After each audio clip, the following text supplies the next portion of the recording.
Hello and welcome to History Sleep Stories.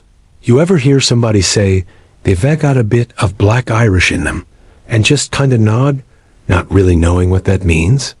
Maybe it's that dark hair, the olive skin, or those storm gray eyes that don't quite match the stereotype of freckled redheads from Ireland.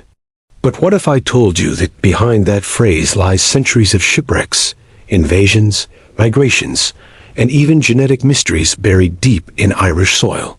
Well, grab a seat, because we're about to trace the roots and the myths of the so-called Black Irish.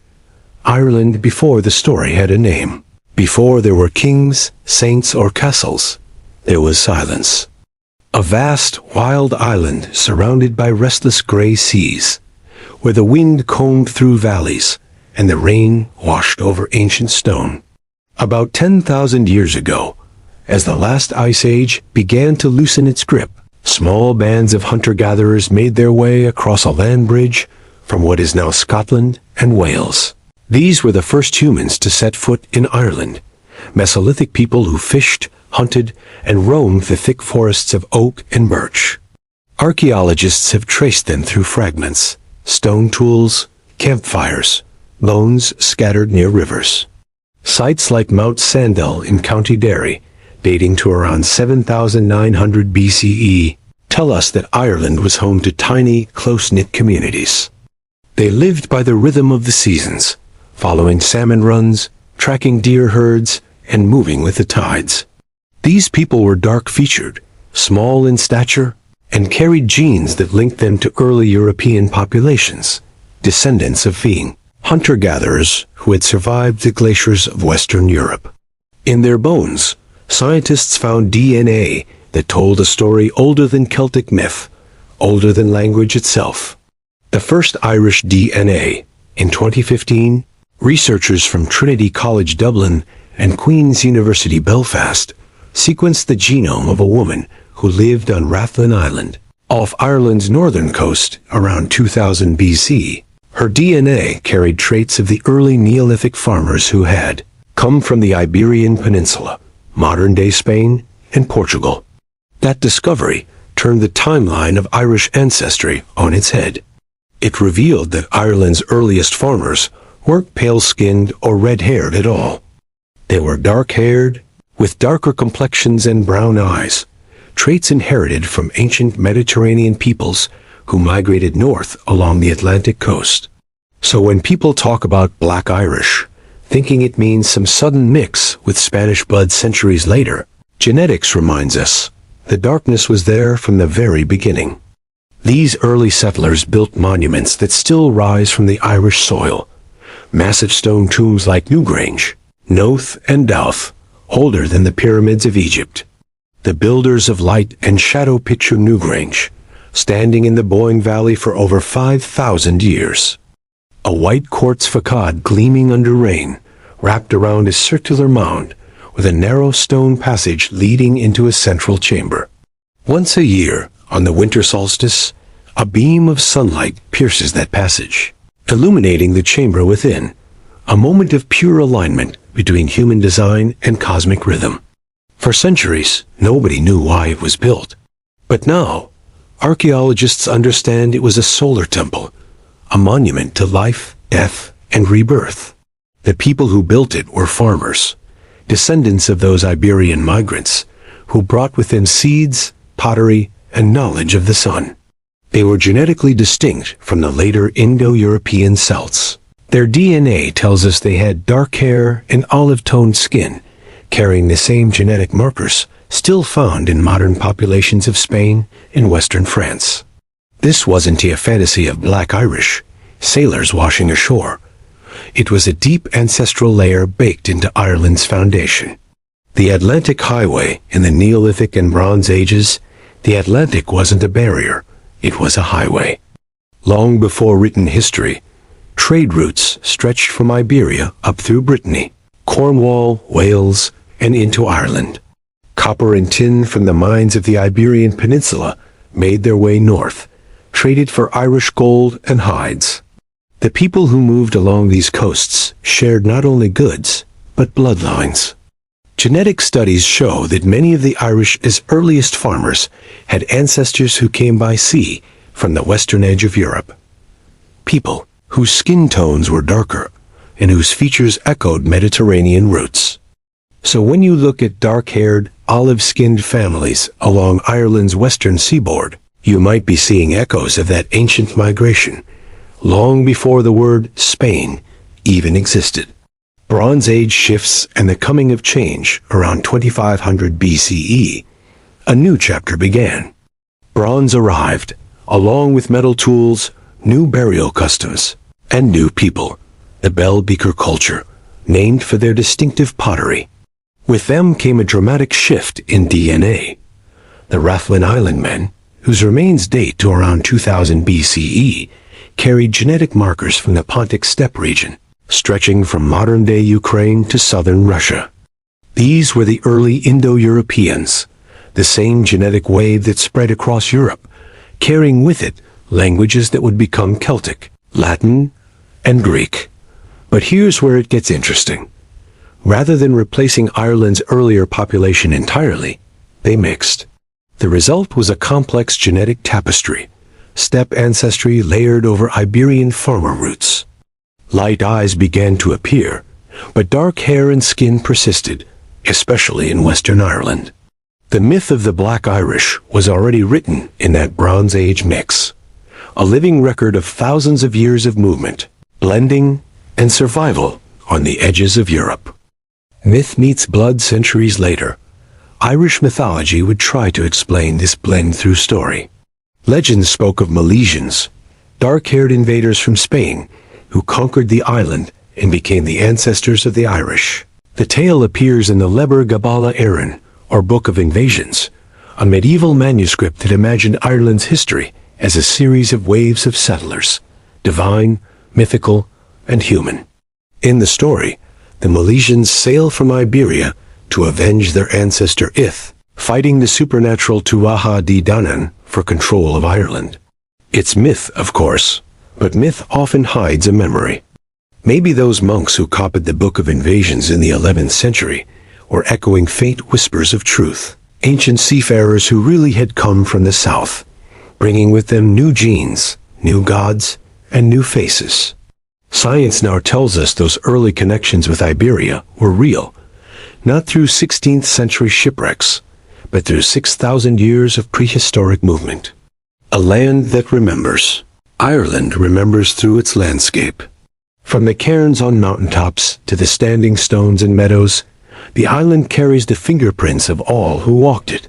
When modern researchers compare the DNA of today's Irish population to those ancient remains, they find remarkable continuity, a genetic thread unbroken for millennia.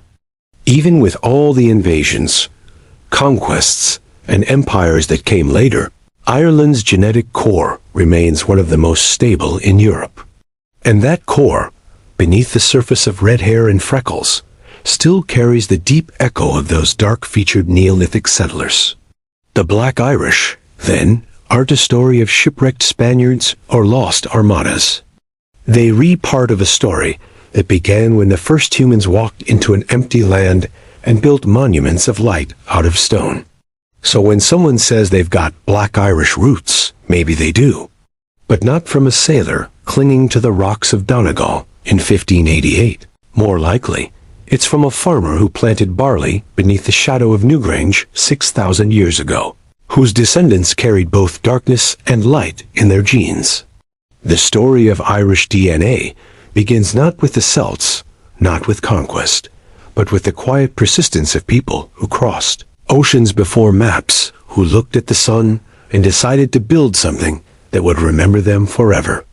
The mists of Ireland's early prehistory, never quite clear, they shift and reform, revealing fragments of the past, half hidden behind legend and landscape. In Part 1, we walked with Ireland's first settlers, dark-haired farmers who came from the south, built monuments of light, and laid the earliest foundations of Irish DNA. Now, the story changes. New people arrive. They bring a language that will echo through millennia, the roots of Gaelic, and they reshape Ireland's identity forever. This is the story of the Celts, and how they didn't so much invade Ireland as they slowly became it. A people without a beginning. When you think Celts, you might imagine warriors with painted faces, gold torques around their necks, riding chariots through misty fields. But historians today know that the truth isn't nearly so simple.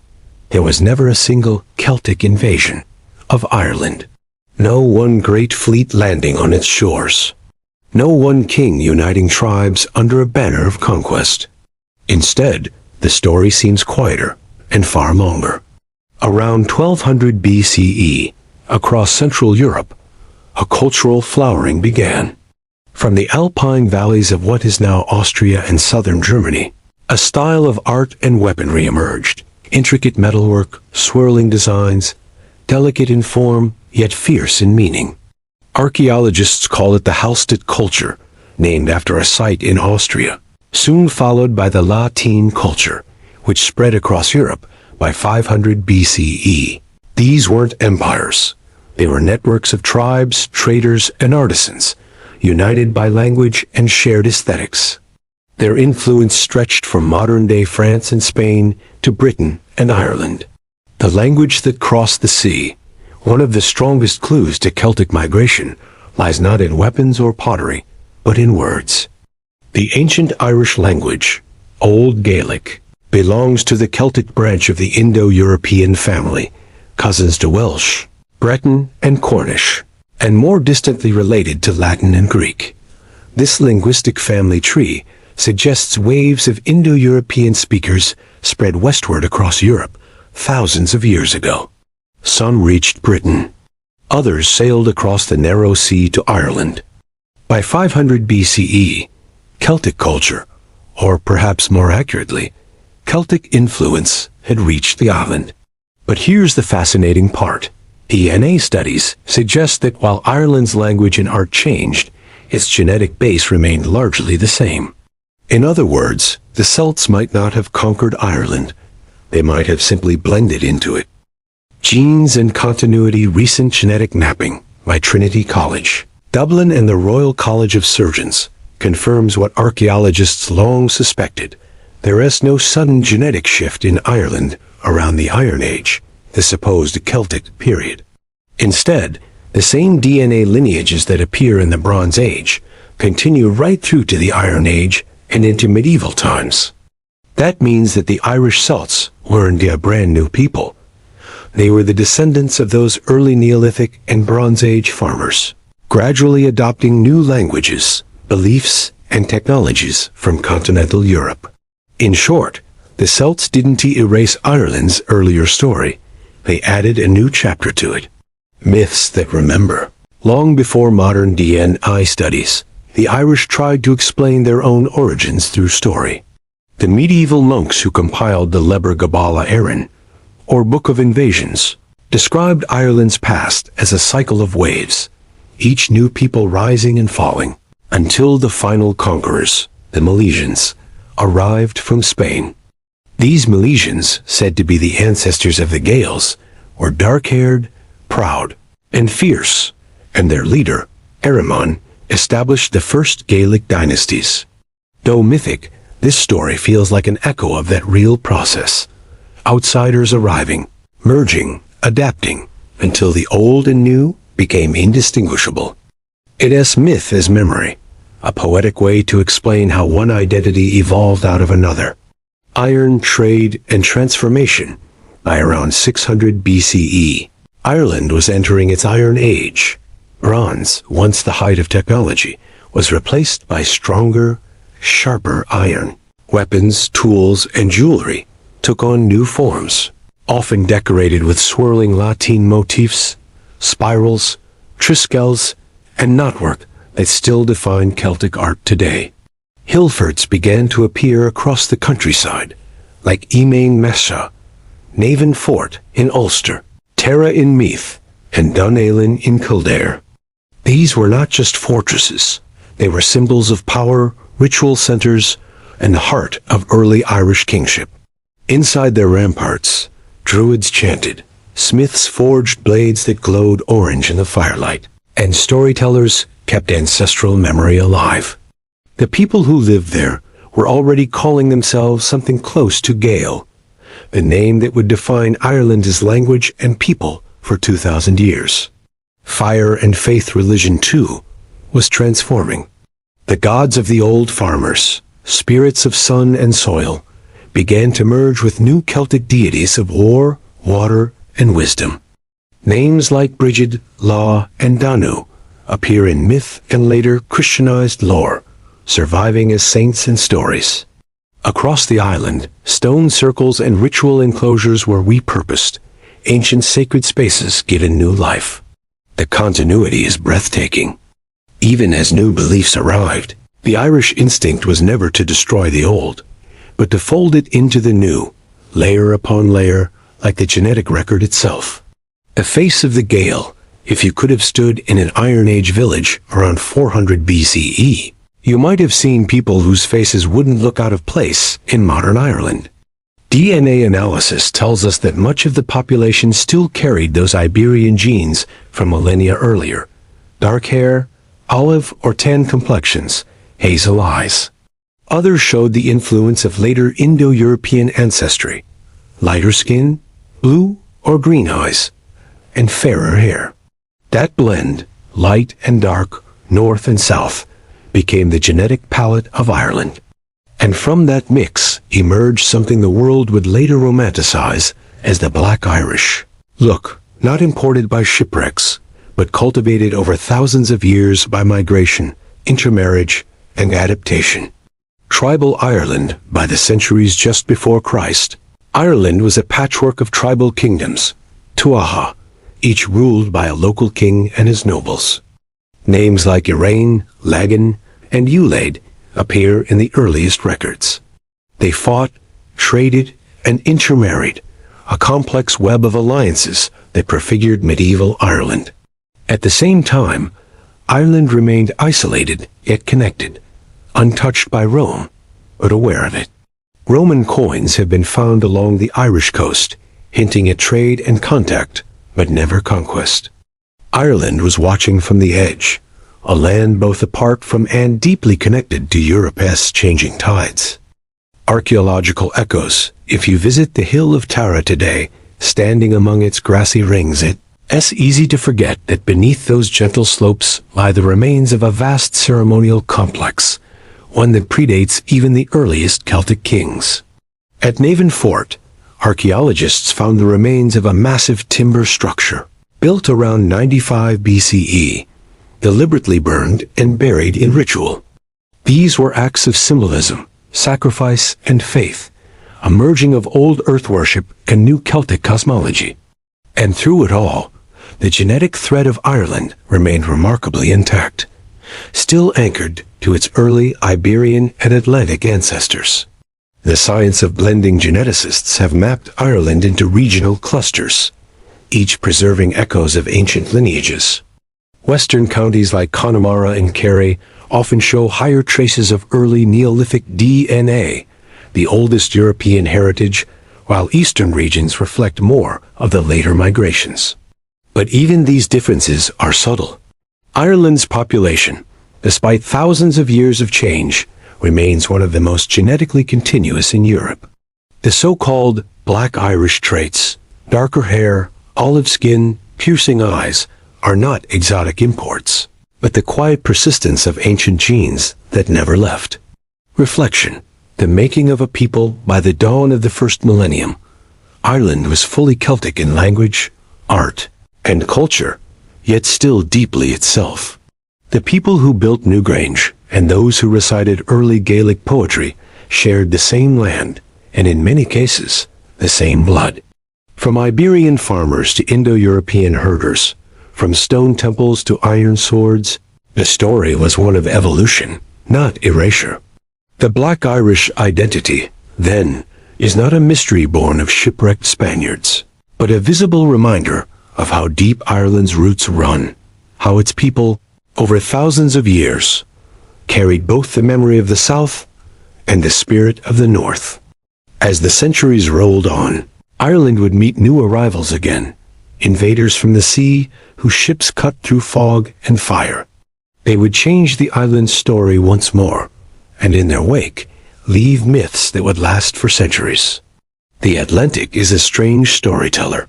It doesn't speak in words. It speaks in echoes. Every tide that washes over Ireland's western shores carries whispers from across the centuries, from sailors who never made it home, from storms that buried history beneath the waves, from faces remembered only in legend. In the quiet fishing villages of Galway, Mayo, and Donegal, they're there, as a story locals have told for generations, of dark-haired strangers from Spain who came ashore after a great storm, who married into Irish families, and whose children carried the look of the South, deep eyes, dark hair, and sunlit skin. They called them the Black Irish. But who were they, really? And how much of that story lies in truth, and how much in the sea's imagination? The year the Armada fell, it was 1588. Europe was burning with faith and power. King Philip II of Spain, ruler of the mightiest empire on earth, had set his eyes on Protestant England. His goal was to overthrow Elizabeth I, the heretic queen, and restore Catholic rule.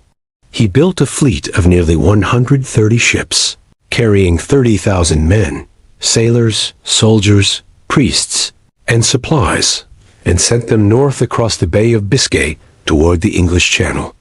It was called the Spanish Armada, and it was meant to be unstoppable, but the winds had other plans.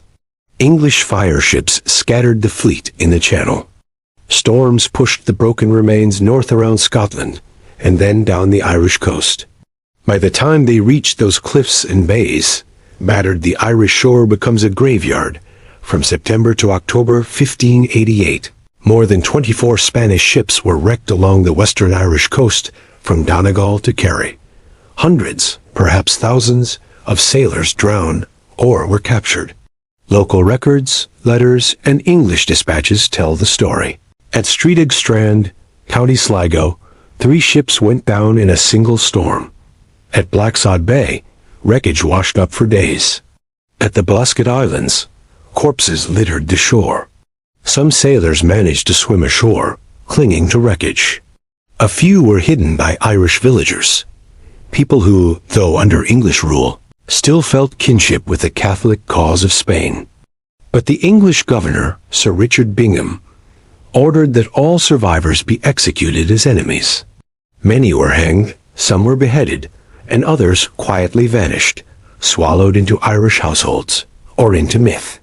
The strangers who stayed for generations afterward, locals in places like Connemara and Achill Island, spoke of the Spaniards who stayed. Stories told of sailors who married Irish women, who built cottages near the sea, who taught new ways of fishing and boat building. The families they formed, so the legend goes, had strikingly dark features, different from their neighbors. Children with jet black hair, olive skin, and eyes that seemed to hold something foreign. It is easy to imagine how such stories could take root in communities bound to the sea, where every generation sees the ocean give and take in equal measure. But was it true? Did the Spanish leave a genetic mark on Ireland? The genetic investigation. For years, scientists and historians tried to answer that question. If Spanish sailors really integrated into Irish villages in large numbers, there should be traceable DNA connections between the two populations. But when geneticists from Trinity College Dublin and Oxford University began studying Irish Y chromosomes, the paternal lineage, they found no significant genetic link between Ireland and Spain dating to the 16th century. The Irish and the Spanish do share common ancient ancestry, but that connection goes back 6,000 to 8,000 years to the Neolithic farmers and early Bronze Age migrations we explored in Part 1. In other words, Ireland and Spain were already cousins long before the Armada ever set sail. So while the shipwrecks are historical fact, the idea that Black Irish appearance comes from 16th century Spanish sailors is, scientifically speaking, a myth. But like many myths, it was born from truth wrapped in story. Truth in the legend. The Spanish presence in Ireland did leave a cultural and emotional mark. In 1588, Ireland was still largely Catholic under English Protestant rule. The suffering of the Spanish sailors, persecuted, hunted, and betrayed, struck a deep chord among Irish Catholics. Local bards and storytellers turned those tragic shipwrecks into poetry and song. One 17th century Irish ballad laments, "From Spain they came with crosses bright, and perished in our storm-torn night." In these songs, the Spaniard became a symbol, not just of dark hair or foreign beauty, but of shared faith, defiance, and sorrow. It wasn't about DNA, it was about identity. Shipwrecks beneath the sand today, the evidence of those doomed ships still rests beneath Irish waters. At Streedag Strand, marine archaeologists have recovered cannons, anchors, and pottery from 3 Armada vessels, La Lavia, La Juliana, and Santa Maria de Vissen. Each find tells a story of desperation, plates still stacked in the galley, personal items abandoned in haste. In 2008, divers discovered bronze guns engraved with the imperial arms of Spain. The wrecks are now protected heritage sites, silent cathedrals, to a moment that changed Irish folklore forever. And in small coastal museums, in Sligo, in Galway, you can still find rosaries, coins, and the remnants of sailors' lives pulled from the sand. Artifacts that remind us that history, like DNA, isn't always visible, but it endures. The dark look, so why did the Black Irish label stick? When Irish immigrants began arriving in America during the 18th and 19th centuries, they brought with them their own regional variations. Red-haired Ulstermen, freckled Dublinites, and dark-haired families from the West. Americans, expecting the stereotypical Celtic look, were surprised by Irish immigrants with Mediterranean coloring. They speculated, perhaps these were descendants of the Spanish Armada. The phrase Black Irish was born in diaspora, not as an insult, but as a kind of romantic mystery. It allowed Irish Americans to explain their darker features, while keeping a touch of old-world magic.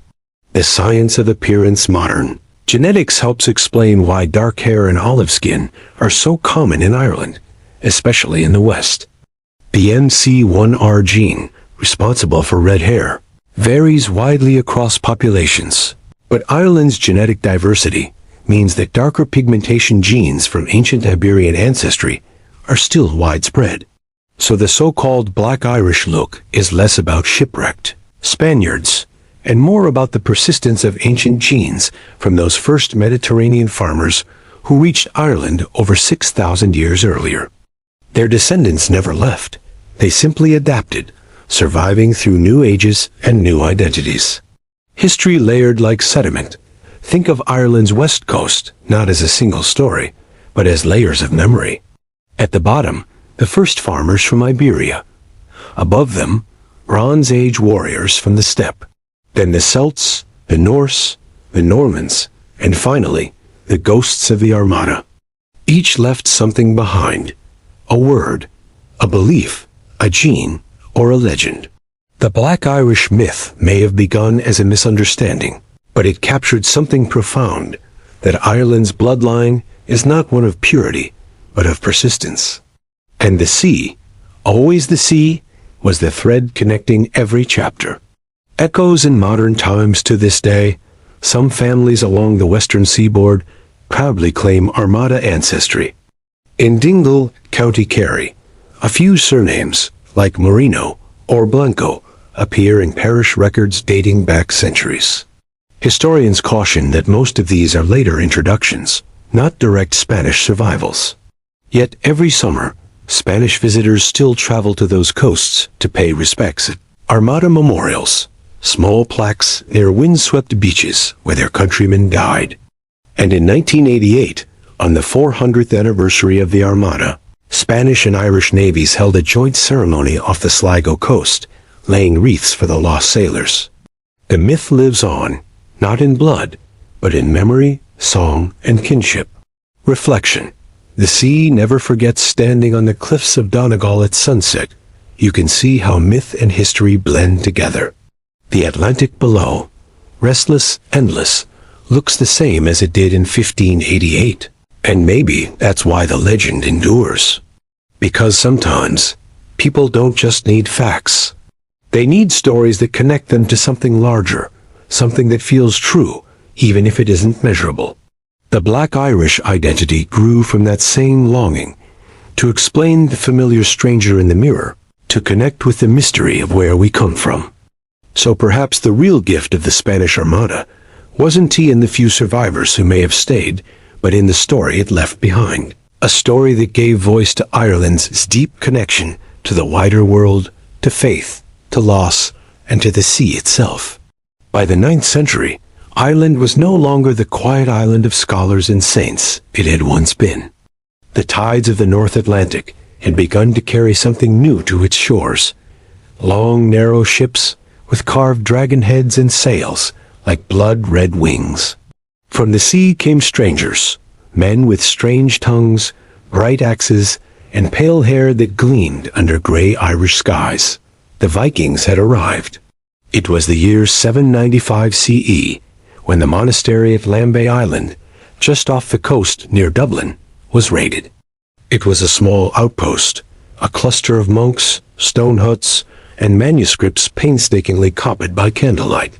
But to the chroniclers of the annals of Ulster, this was the first sign of a storm that would change Ireland forever.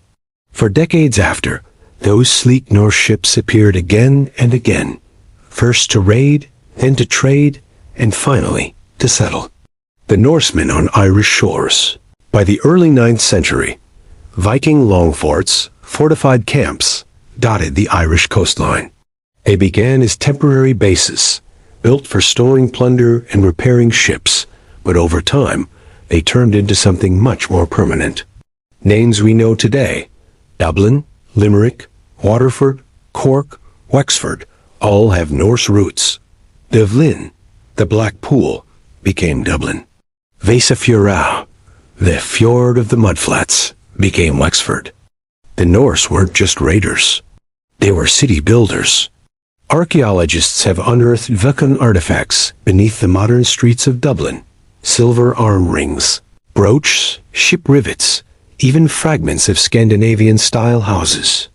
In 2003, a remarkable discovery at Wood Quay, beneath the heart of Dublin, revealed a bustling Viking settlement with evidence of weaving, blacksmithing, and global trade: amber from the Baltic, silk from Byzantium, and slaves from as far away as the British Isles. The genetic mark they left was faint but real. Modern Irish DNA studies, like those conducted by Trinity College Dublin, show small but distinct traces of Scandinavian haplogroups, particularly in coastal and urban populations.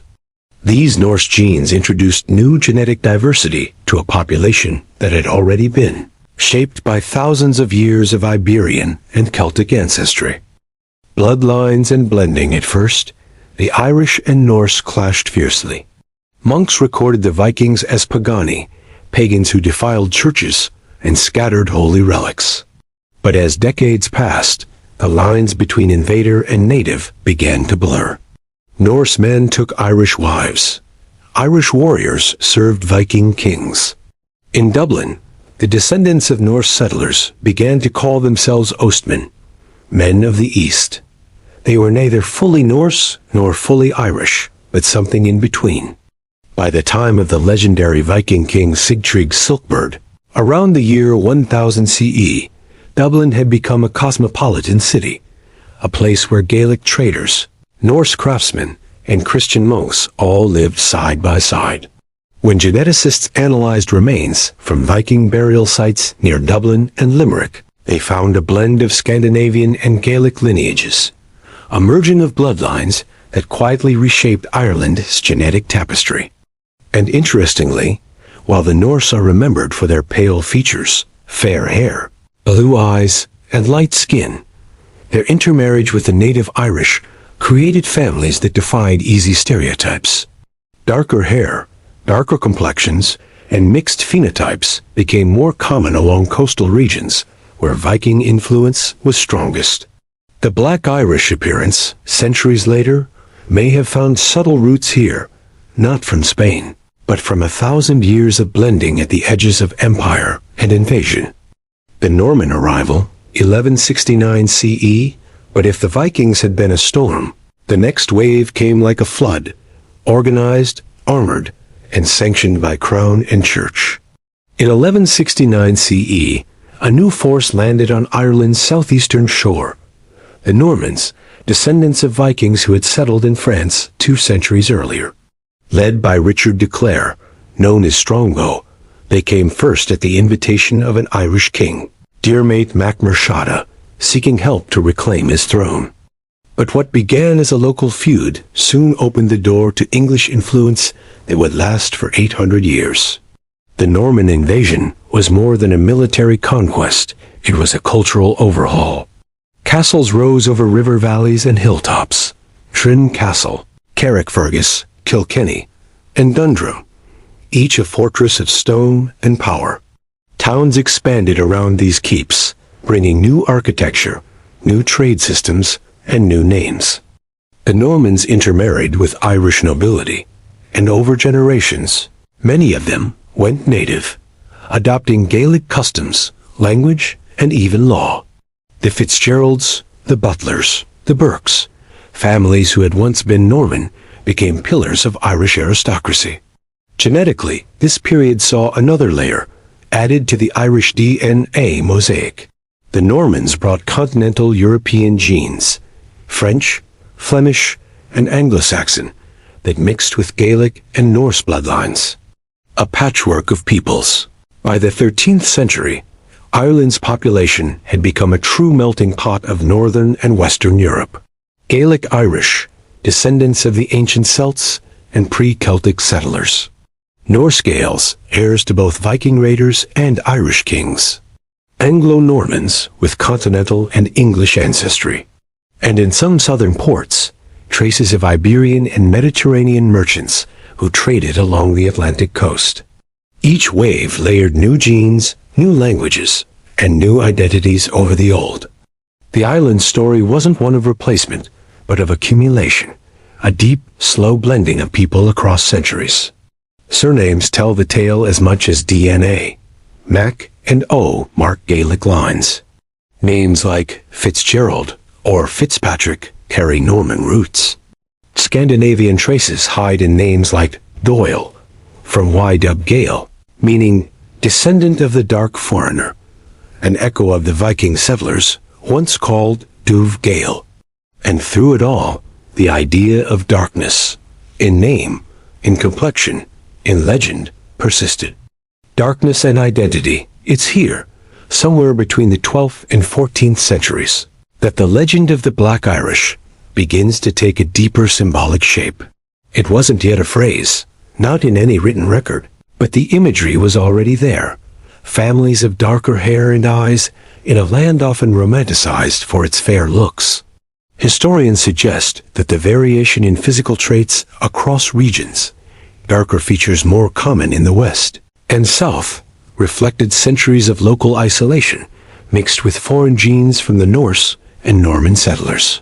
But folklore saw something else: mystery, heritage, pride. Later, in the age of empire and migration, these physical traits would be remembered, reinterpreted, and sometimes mythologized, seen as proof of Spanish blood, Viking roots, or noble descent. But here, in medieval Ireland, it was simply the story of a land that had absorbed the world and made it its own. Legacy beneath the surface. Today, archaeologists and geneticists can trace these layers like pages in a book. DNA from Norse graves near Dublin shows Scandinavian ancestry intertwined with Gaelic mitochondrial lines. Skeletal remains from Norman castles carry mixed haplogroups, R1b from the west of Europe, I1 from Scandinavia, E1b1 from the Mediterranean basin. And in living Irish people, particularly those from coastal Leinster and Munster, small but persistent traces of those Viking and Norman genes still endure. When people speak of the Black Irish, they often imagine a single moment, a shipwreck, a lost crew, a romantic foreign infusion. But history tells us otherwise. The darker hair, olive skin, or strong features associated with that phrase are not the marks of one event. but of many. Ireland was never isolated. Its DNA is the record of every tide that touched its shores. From the Stone Age farmers to the Sea Kings of Norway, from Norman knights to English settlers. The island's story is written not in single chapters, but in layers, ancient, complex, and endlessly human. By the time the 18th century rolled around, Ireland had weathered centuries of invasion, colonization, and famine. The land was beautiful. Yes, green and windswept, dotted with stone walls and old abbeys, but for millions of its people, it had become a place of hunger and heartbreak. And so, once again, the Irish took to the sea.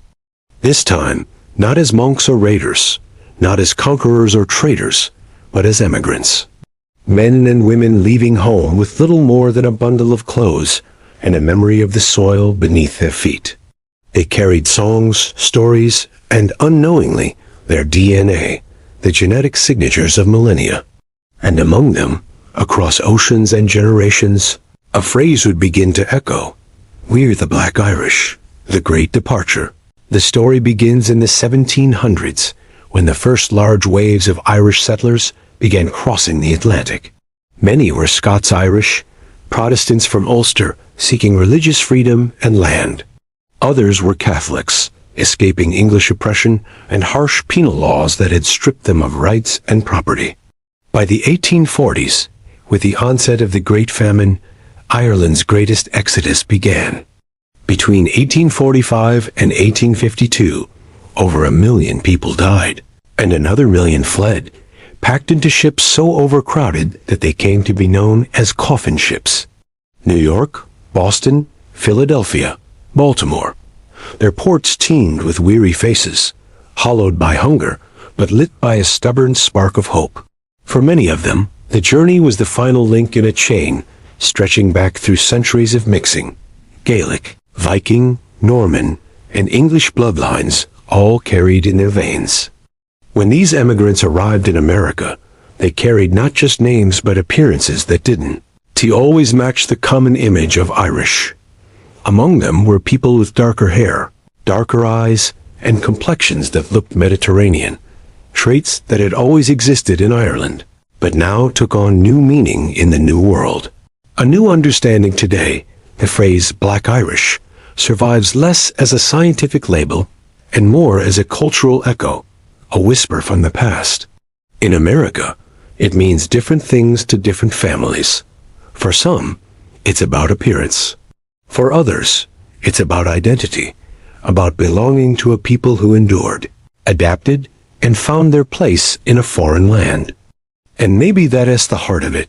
The Black Irish aren't defined by color or genetics, but by a spirit, a kind of quiet endurance that has always run through the Irish story. From famine ships to city tenements, from the monasteries of Dublin to the docks of New York. That resilience is the real inheritance carried through blood and bone. The legend that began in the fields of Ireland had crossed an ocean, changed its meaning, and rooted itself in a new world. But the story wasn't finished. Because just as myth had followed the Irish across the sea, science was now following their genes back across time.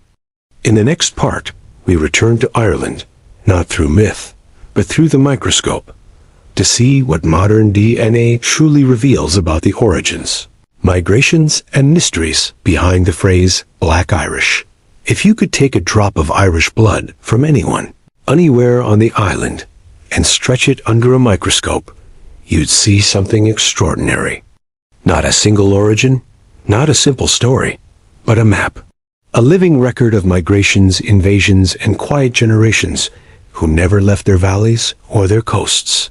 For centuries, the idea of the Black Irish floated somewhere between myth and memory, part legend, part family story, and part mystery.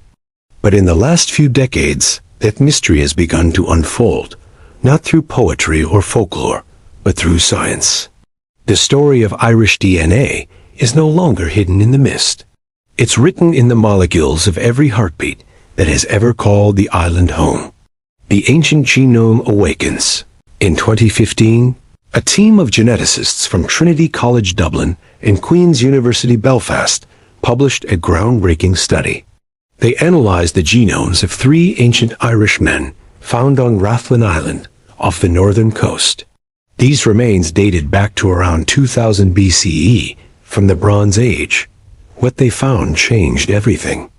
These men carried genetic signatures linking Ireland not to the Celts, but to people from the Iberian Peninsula, modern-day Spain and Portugal. In other words, the earliest Irish farmers, those who built Newgrange and other great megaliths, were Mediterranean in ancestry. They brought agriculture, pottery, and perhaps even language to the island. Their DNA carried genes associated with darker hair, darker eyes, and olive-toned skin, traits still seen in Ireland today.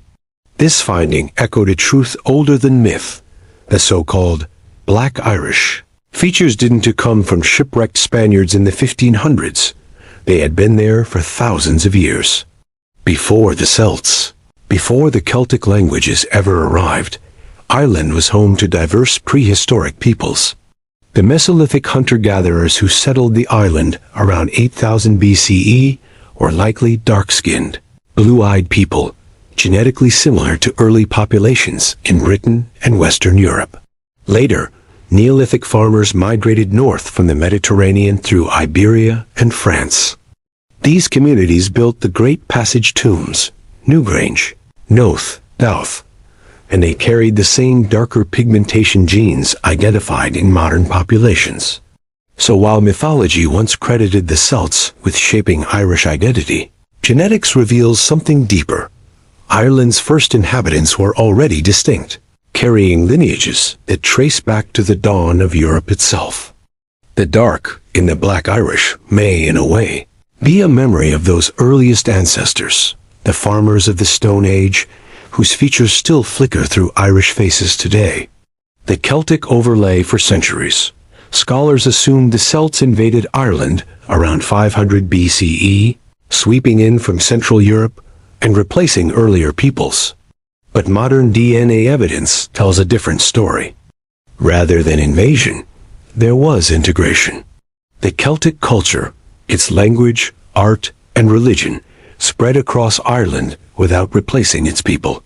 In other words, the Irish became Celtic culturally, not genetically.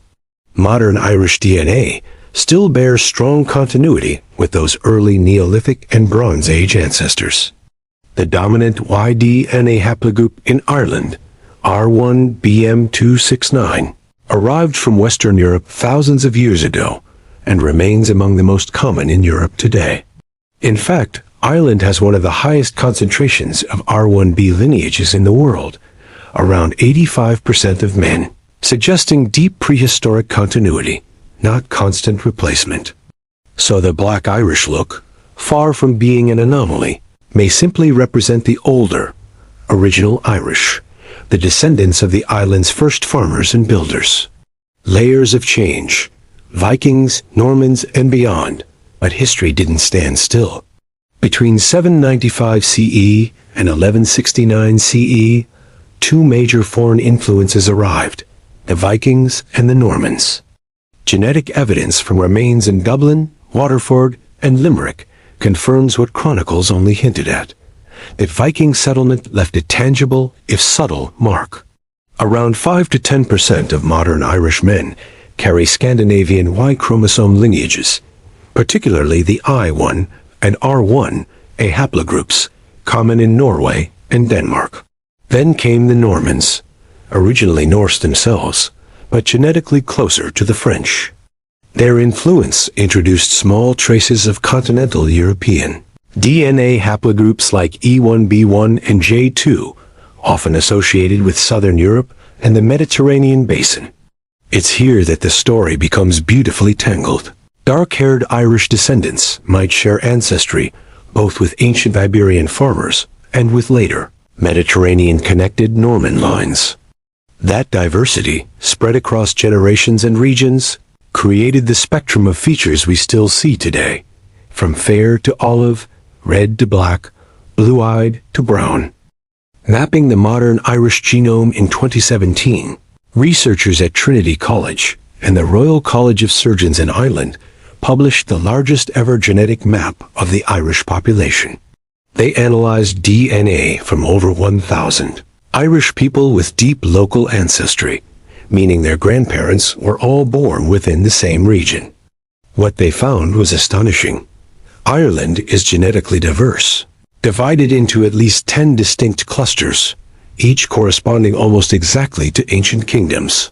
For example, the West and Southwest, including Galway and Kerry, showed stronger connections to ancient Iberian and Atlantic DNA, darker pigmentation traits more common. The North and East, particularly Ulster and Leinster, carried more Norse and British admixture, lighter pigmentation overall. The Southeast, around Waterford and Wexford, revealed traces of Norman and French ancestry. In other words, the so-called Black Irish complexion was most common in the West, precisely the region that stayed most genetically connected to Ireland's oldest populations. Pigmentation and perception. Modern genetic studies can even identify the genes responsible for pigment variation.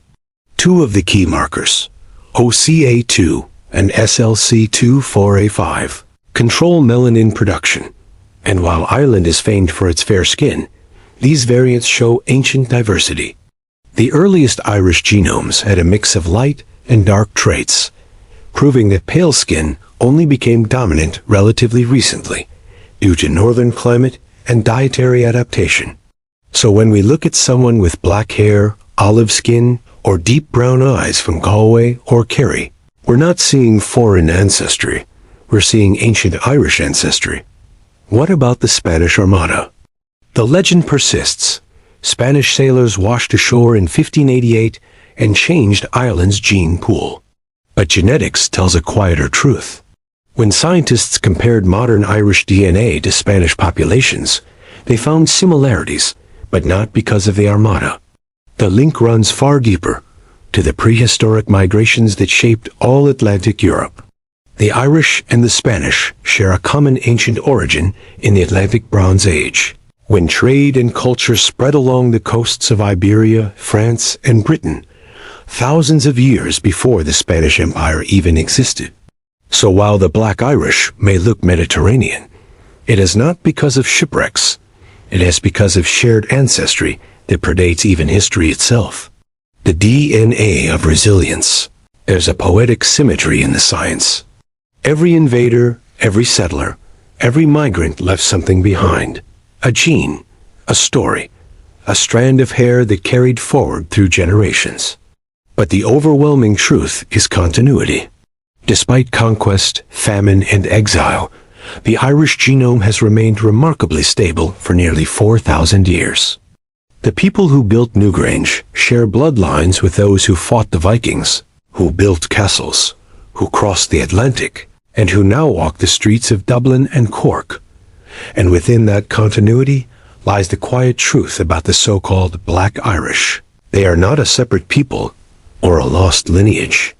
They are simply part of the long, unbroken thread of Irish humanity, a thread that began in prehistory and continues into the modern age. Science meets story DNA doesn't tell stories the way myths do. It doesn't care about names or romance or legend. But when we listen closely, it confirms something the stories already knew, that Ireland's people are both ancient and ever-changing, shaped by the sea and by time. The scientists may speak in terms of haplogroups and migrations, but what they really uncovering is memory, the biological memory of a people whose identity runs deeper than any single label. Black Irish, in that sense, isn't just about appearance. It's about endurance. About how the Irish carried their history, not just in books or songs, but in their very bones. Back to the beginning, when you look across the fields of Ireland, the green cliffs of Kerry, the wild coast of Donegal, the old stones of Newgrange glowing in the winter sun, you re-standing on the world's oldest story still being written. It's not a story of purity or isolation, but of connection to Iberia, to Scandinavia, to Normandy, to America. And that's the real secret the DNA tells us. The Irish have always been both rooted and restless. They've absorbed the world, and yet remained unmistakably themselves. So the next time someone says, "I've got a bit of Black Irish in me," perhaps the best reply isn't a question of science at all, but a smile and a nod. Because in a way, we all carry pieces of those ancient journeys. From the island to the world. By the 19th century, Ireland had endured centuries of hardship, invasions, confiscations, rebellion, and the Great Famine of the 1840s. Millions left its shores, bound for America, Canada, Australia, and beyond. When Irish immigrants arrived in cities like New York, Boston, and Philadelphia, they brought not just their language and songs, but their faces, the varied faces of a complex ancestry. Some had fair skin and red hair, others black hair and dark eyes. And soon, among the Irish abroad, people began to speak of the Black Irish, not as a scientific term, but as a kind of shorthand. It meant those who didn't fit the cartoonish image of the freckled, ruddy-cheeked Irishman. It was a way of saying, "We're Irish too, just different." In America, especially, the phrase took on a new life. For families trying to trace their roots, Black Irish became a badge of mystery, a story to explain a dark complexion, or a striking pair of brown eyes, or simply a sense of distinction. The Spanish Armada and the birth of a myth. It's hard to say exactly when the Spanish Armada legend first took hold, but by the 19th century, it was everywhere. The story went that in 1588, after the Armada's disastrous defeat, Spanish sailors were shipwrecked off the coasts of Galway, Clare, and Kerry. Some survived, married local women, and their descendants, with black hair and olive skin, became the so-called Black Irish. It's a romantic idea, tragic, cinematic, filled with waves and storm-tossed ships. But history and science tell us otherwise. There's no genetic footprint of a Spanish influx from that time. The Armada sailors who did survive were usually captured and executed, not welcomed into Irish villages. Still, the story persisted. Why? Because it felt true. It explained something people saw and felt, the diversity of Irish faces, the richness of Irish blood. And in a way, it captured a deeper truth. Ireland has always been shaped by the sea, by travelers, by outsiders who became insiders. The legend of the Armada wasn't just about Spain, it was about belonging, and how myths can give meaning to what science might call coincidence. The Black Irish in America. For Irish Americans, the phrase Black Irish took on new shades of meaning. In the melting pot of 19th and early 20th century America, where identity was both weapon and shield, Irish immigrants fought to define themselves. At times, Black Irish was used with pride to celebrate toughness, resilience, or a certain defiant beauty. At other times, it was whispered as a way to explain away darker features in families who felt pressure to fit a particular ethnic image. By the mid-20th century, Black Irish became almost symbolic, a reminder of how migration rewrites history. A single phrase holding echoes of ancestry, myth, and adaptation. Even today, in family trees and online genealogy groups, people still ask, where does the Black Irish blood come from? And the answer, as we've seen through history, DNA, and legend, is everywhere and nowhere. It's not a single origin, but a mosaic. The power of a story. If you go back to the villages of Western Ireland, to Connemara, to Kerry, to the islands off the coast, you'll all still hear old families talk about the dark ones. It's not meant as science, but as story. A way of naming heritage, of recognizing something ancient and unbroken. Long before DNA testing, long before genetic maps, people understood ancestry in the way they knew the land, by memory, by resemblance, by the stories passed down through mothers and grandfathers. So when a family said, "Your great-grandmother was one of the Black Irish," it wasn't about Iberian genes or haplogroups. It was about inheritance, of character, of spirit, of the mystery that comes from surviving through history. Bloodlines and belonging in the end. The idea of the Black Irish is a mirror, one that reflects how we see ourselves. For some, it's proof of an ancient link to southern Europe, a whisper of Spain in the blood. For others, it's a celebration of the island's diversity, the mingling of Gaels, Vikings, Normans, and more. But perhaps the truest meaning lies somewhere else. The Black Irish story endures because it reminds us that identity isn't only written in DNA. It's written in how we tell our stories, how we make sense of the long, winding journey of our ancestors. Ireland's beauty has always been in its contrasts, the pale and the dark, the old and the new, the mythic and the real. Echoes in the modern world today, with the rise of genetic testing, many are rediscovering their Irish roots, and often they find the same pattern scientists have seen all along. Deep continuity, subtle variety, and connections stretching far beyond the island shores. And yet, even with all the data, the legend of the Black Irish still stands. Because it speaks to something no lab result can explain. The human need to belong to a story. Whether born in Dublin or Boston, Cork or Chicago, when someone says, "I'm Black Irish," what they're really saying is, "I come from a people who endured, who blended, who carried the memory of the sea in their blood." A land of memory, Ireland's hills and coasts still carry whispers of all who came before. The Iberian farmers who brought wheat to her soil. The Celts who gave her a tongue of song and sorrow. The Vikings who built her towns. The Normans who carved their castles into her cliffs. And through all of it, famine, migration, empire, independence, the Irish people remained. Changed, but not replaced. So perhaps the truest meaning of Black Irish is not about color at all. It's about endurance, about how identity, like stone or tide, can weather centuries and still stand strong. Legacy of the Black Irish in the end. The Black Irish are not a distinct tribe or a separate race. They are simply the Irish in all their varied ancient beauty. Their story reminds us that history is not a straight line but a circle. That myths can preserve truth even when facts grow faint. And that bloodlines, like rivers, always find their way back to the sea. The legacy of the Black Irish is the legacy of Ireland itself.